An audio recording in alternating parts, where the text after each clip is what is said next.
اللہ ہر ظاہر و پوشیدہ کا جاننے والا ہے۔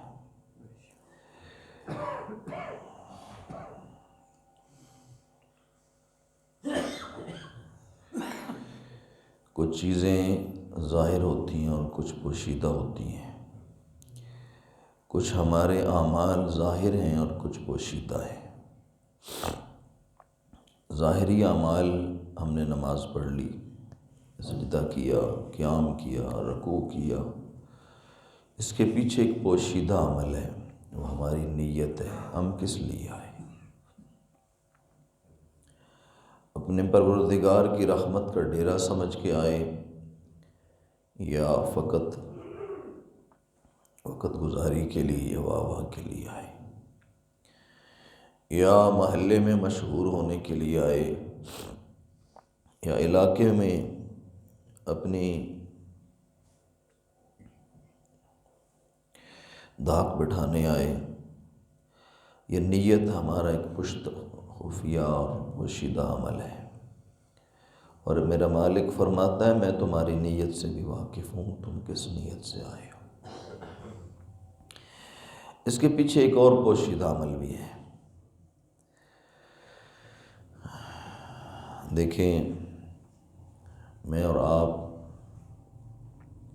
اگر اپنا وضو اچھا کر کے آئے ہیں تو مجھے اور آپ کو پتہ ہے میں نے کیسے استنجا کیا، کیسے طہارت حاصل کی، کیسے اچھی طرح وضو کیا، منہ کو صاف کیا نہ کیا، یہ ساری چیزیں مجھے اور آپ کو پتہ ہے، کسی کو پتہ نہیں ہے۔ تو یہ بھی ایک پوشیدہ عمل ہے۔ میرا مالک فرماتا ہے جب تو اٹھ کے صبح وضو کرتا ہے نا، میں تیری اس انداز کو اور اس ادا کو بھی جانتا ہوں، اس نیت کو بھی جانتا ہوں۔ اچھا، اس پر ذرا احساس کی دنیا میں جاتے ہیں کہ ہمارا رب کتنا ہمارا احساس فرماتا ہے۔ کہ دیکھیں، بیٹا اگر کوئی غلطی کرے تو باپ کہتا ہے میرا پتر میں نے تمہیں دیکھا ہوا ہے، مجھے پتہ تھا تو کہاں تھا آج۔ بھائی باپ کو تو بیٹے کی ضرورت ہے، کہیں لوفر نہ ہو جائے، بے راہ رو نہ ہو جائے، غلط کار نہ ہو جائے، تو میرے خدا کو میری اور تیری کیا حاجت ہے کوئی حاجت؟ مجھے اور تجھے اپنے بیٹے سے تو یہ حاجت ہے، بڑا ہوگا، فرما بردار ہوگا، لوگ مجھے کہیں گے بلے باجڑیاں بڑا پتر پالے ہی ہیں جی، اور اگر وہ کماؤ پتر ہو گیا تو میری آخری زندگی سنور جائے گی۔ میرے مالک کے بندو، میرے نبی کے غلاموں، مجھے بتاؤ میرے رب کو مجھ سے اور تجھ سے کیا لالچ ہے؟ وہ کہتے ہیں اولا یعلمون ان اللہ یعلم ما یسرون وما یعلنون، جو تم چھپاتے ہو میں جانتا ہوں، جو ظاہر کرتے ہو وہ بھی میں جانتا ہوں۔ مالک وہ مالک ہے جو ہمارا ظاہر بھی جانتا ہے، وہ ہمارا پوشیدہ بھی جانتا ہے۔ جو رب اتنا مہربان ہو کہ ہر وقت اس کے کرم کی نظر، یہ کہہ لینا چاہیے کہ کتنا رب ہمارا مہربان ہے کہ ہر وقت اس کی کرم کی نظر ہمارے انتظار میں ہے، تو ہم کتنے بے وفا ہیں کہ ہمارے پاس اس کو کچھ دکھانے کے لیے ہے ہی نہیں۔ کچھ تو ایسا اپنے پاس ہونا چاہیے نا یارو کہ ہم اپنے رب کو کچھ دکھا سکیں، میرے مالک ہم نے یہ تیری رضا کے لیے کیا، آج ہم نے تجھے خوش کرنے کے لیے محض یہ کام کیا اور کچھ نہیں کیا میرے مالک۔ زندگیاں بیت گئیں اور ہم نے اس کے لیے، اس کی رضا کے لیے کچھ نہ کیا۔ ایک بندے کا ہے ظاہر، ایک ہے بندے کا باطن۔ حضرت عائشہ فرماتی ہیں میں ایک دن اپنے راج دلارے آقا کائنات کی بارگاہ میں حاضر تھی تو سرکار نے بڑے پیار بھرے انداز میں فرمایا عائشہ میں نے دیکھا کپڑے اکٹھے ہوئے ہیں، ان کو دھویا نہیں ہے؟ یا رسول اللہ دھو لیتی ہوں۔ فرمایا ان کو دھو لو۔ یا رسول اللہ دھو لیتی ہوں۔ فرمایا نہیں ان کو جلدی سے دھو لو۔ صدقے جائیے جس نبی کے درد کا یہ عالم ہے، کمال ہے یارو، یقین جانے بندے کا شرم سے سر جھک جاتا ہے کہ ہم کیا ہیں اور ہمارے نبی کیا ہیں جی، ہماری کیا مجال کہ ہم ان کی امت میں پیدا ہوتے ہی اس کا فضل ہی ہے، اس کا کرم ہی ہے۔ حضور نے فرمایا عائشہ ان کو دھو لو۔ یا رسول اللہ دھو لیتی ہوں۔ فرمایا ان کو جلدی دھو لو، کیونکہ جب تک یہ دھلیں گے نہیں اللہ کے ذکر سے محروم رہیں گے، جب یہ دھل جائیں گے تو اللہ کی تسبیح کرنا شروع ہو جائے گا۔ تیرا اور میرا کپڑا بھی اللہ کی تسبیح میں محو ہے، تیرا اور میرا لباس بھی اللہ کے ذکر میں محو ہے، تیرے اور میرے جلد کا بال بھی اللہ کے ذکر میں محو ہے، اور وہ اللہ کی بارگاہ سرخرو ہونا چاہتے ہیں، اس کی بارگاہ میں اپنے آپ کو دکھانا چاہتے ہیں، تو ہم کس کو دکھا رہے ہیں؟ میرا مالک فرماتے ہیں وَلَا يَعْلَمُونَ، کہ وہ جانتے نہیں ہیں میں رب ہوں۔ ان اللہ یعلم ما یسرون وما یعلنون، میں تمہارے چھپے کو بھی جانتا ہوں، ظاہر کو بھی جانتا ہوں۔ اس میں دو چیزیں، ایک تو خوف ہے، اللہ فرماتا ہے میں سب کچھ دیکھ رہا ہوں، اور ایک ہے میں تیری اداؤں کو دیکھ رہا ہوں۔ رب کا پیار دیکھے نا، فرماتا ہے او میرے بندے میں ہر وقت تجھے دیکھ رہا ہوں۔ بندہ کہتا ہے جی ذرا موٹر سائیکل ویک کے رکھے، میں جا رہا ہوں بازار، وہ کہتا ہے میں کوئی اڈا ویلا ہوں، میں تیرے موٹر سائیکل کو دیکھ کے رکھوں، میرے پاس ٹائم نہیں ہے۔ اور دوسرا کہتا ہے جناب جب تک آپ نہیں آئیں گے ہم انتظار میں ہیں، کوئی بات نہیں، لیٹ دکان بند کریں گے، آپ کے موٹر سائیکل کا کہ دیکھ بھال رکھیں گے، خیال رکھیں گے۔ یہ دو جملے ہیں، ایک جملہ نفرت والا تھا، ایک محبت والا تھا۔ گویا میرا مالک فرماتا ہے بندے ہم تیرے انتظار میں ہیں، جب تک تو لوٹ کے ہمارے پاس آتا نہیں ہے نا ہم تجھے دیکھ رہے ہیں۔ جا، ہم نے تجھے اختیار دیے، جا موجیں کر، لیکن ہماری نگاہ نبویت تیرے اوپر لگی ہوئی ہے، جا بندے جا۔ کبھی اللہ کی رحمت والے اس انداز پہ ہم نے دیکھا ہے؟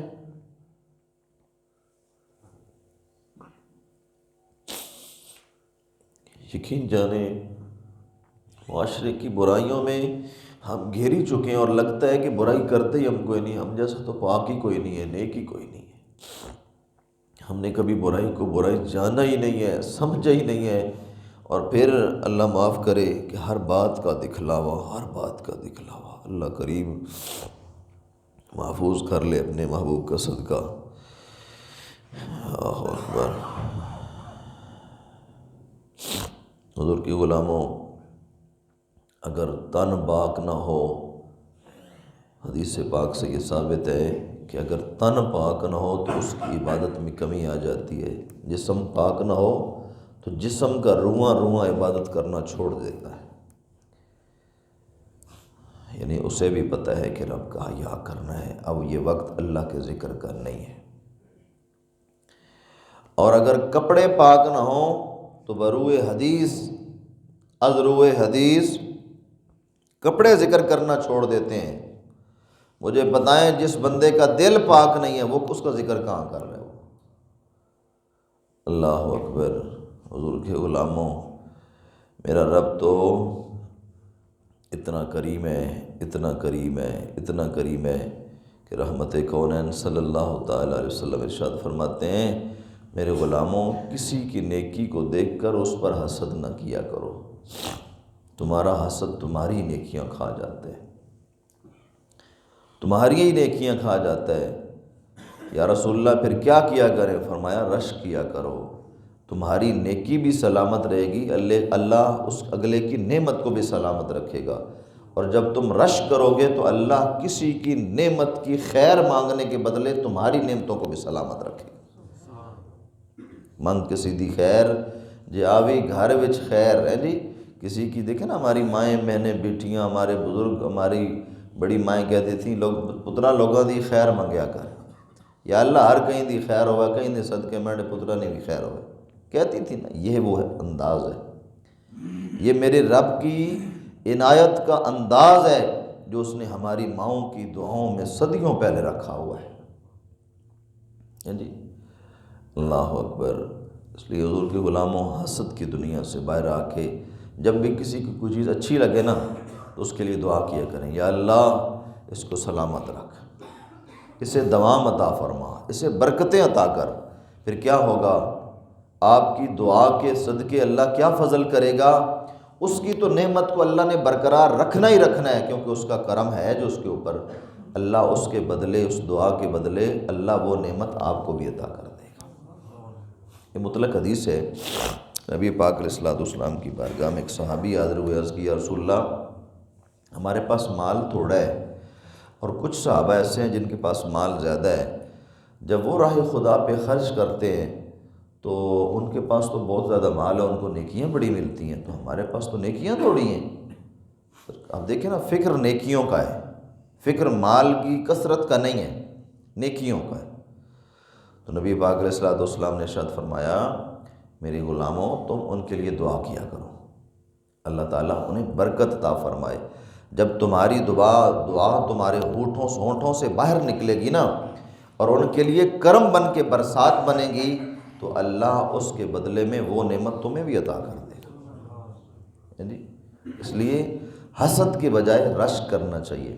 جناب حضرت عائشہ رضی اللہ تعالیٰ فرماتی ہیں ایک دن نا ایک بوڑھی سی عورت آئی اور میرے محبوب علیہ الصلوۃ والسلام دن کے وقت جب قیلولہ فرماتے، یعنی دن کا کھانا تناول فرمانے کے بعد تھوڑی دیر آرام فرماتے اور پھر نماز ظہر ہوتی، تو اس وقت کوئی صحابی بارگاہ رسالت کا ادب بجا لاتے ہوئے سرکار کی بارگاہ میں حاضر نہ ہوتا، کہیں ہمارے جانے کی وجہ سے سرکار کے آرام میں خلل نہ آ جائے۔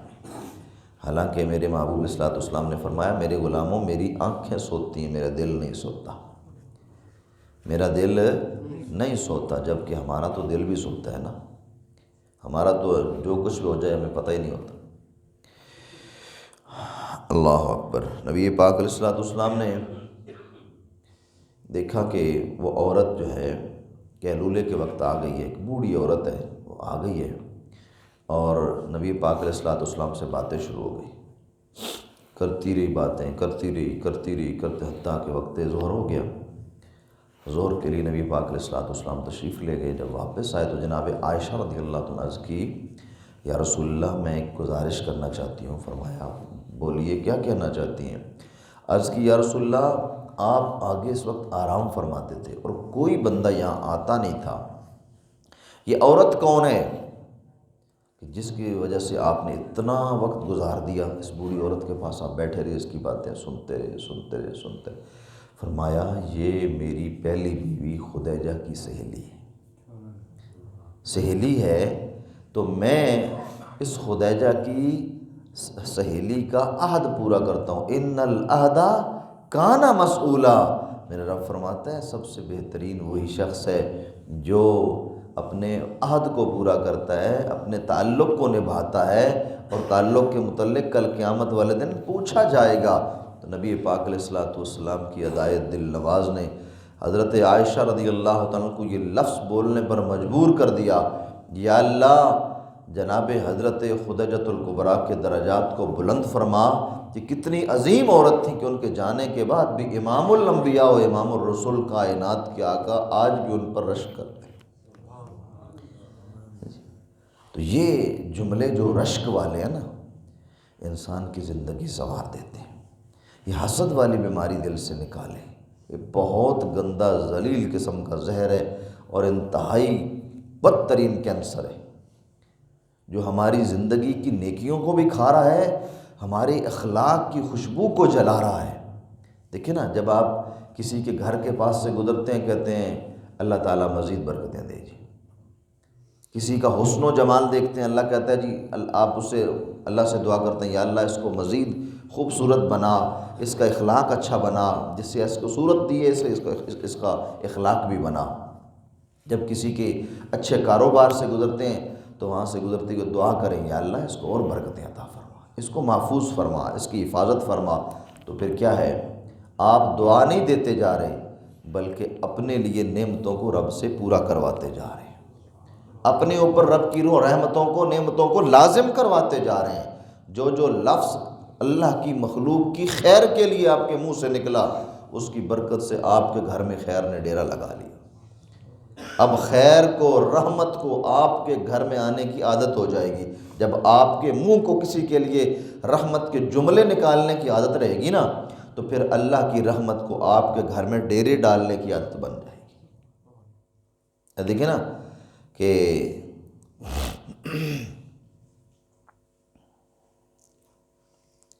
یہ حاجی عمران بھائی کے بھائی ہیں چھوٹے، مدثر بھائی، وہ یہاں نا چکر لگاتے ہیں، یہاں پہ آتے ہیں۔ میں نے ایک دن سے پوچھا، میں نے کہا یہاں تو کوئی بھی نہیں آتا ہمارے گھر کے سامنے، تو یہ کیوں آتے ہیں؟ ان کا بھی ہمارے بزرگ جو ہے نا یہاں کبھی کبھار آ کے بیٹھتے تھے، تو یہ چھوٹا سا تو اس وقت یہ بھی آ جاتا تھا، تو اس کو عادت سی ہو گئی ہے، تو یہ یہاں آتا ہے، آنے جانے کی عادت ہو گئی ہے۔ تو دیکھیں نا، ایک عادت ہے نا، تو اگر انسان کو عادت ہو تو وہ اپنی عادت نہیں چھوڑتا، تو رب کی رحمت کو عادت بن جائے تو وہ چھوڑتی۔ اس لیے رب کی رحمتوں کو گھر میں آنے کی عادت ڈال دیں۔ جب کسی کے لیے رحمت کے میٹھے بول آپ کے منہ سے نکلنا شروع ہو جائیں گے نا، تو پھر آپ کا گھر رحمتوں سے بھر ہی جائے گا۔ آپ کے گھر میں رحمتوں کے گلشن اگائیں گے۔ لوگ پوچھیں گے یار داستے صحیح کیڑے کل دام کر آئے۔ اصل میں یہ اخلاق کی دنیا ہے جی، یہ اخلاق کی دنیا ہے۔ انسان اتنا خوبصورت ہے نا، اللہ نے فرمایا لَقَدْ خَلَقْنَا الْإِنسَانَ فِي أَحْسَنِ تَقْوِيمٍ۔ انسان میں نے تجھے اتنا سونا بنایا ہے نا، میں نے تجھ جیسی کائنات کے اندر پہلے کئی ہزار لاکھ سال گزر گئے ہیں، ایسا کچھ بھی نہیں بنایا جیسا انسان میں نے تجھے بنایا۔ اس کے حسن و جمال کی خود خدا جو تعریف کرتا ہے، تو وہ حسن و جمال ہمارے چہرے کی بناوٹ نہیں ہے، ہمارے بدن کی وہ پرفیوم کی خوشبو نہیں ہے، وہ ہماری اخلاق کی عادات ہیں، اخلاق کی عادات ہیں۔ نبی پاک فرماتے ہیں میں جب معراج پہ گیا نا، تو میں نے بلال کے لکڑی کے کھڑاؤں کی آواز کو عرش پہ سنا، جنت میں سنا ہے جی۔ بلال کی لکڑی کی کھڑاؤں، جوتوں کی آواز ہے جی۔ کیا جنت کے اندر اور کوئی چیز نہیں تھی، صرف بلال کی جوتوں کی آواز ہے؟ اللہ اکبر۔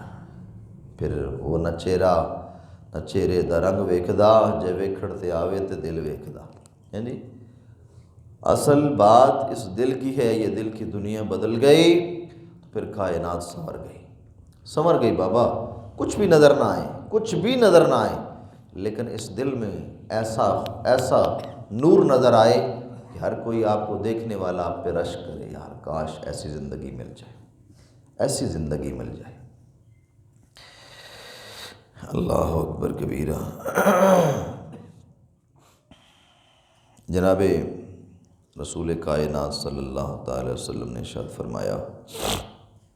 فرمایا اپنی نیکیوں کو سنبھال کے رکھو اور ان کی حفاظت فرماؤ۔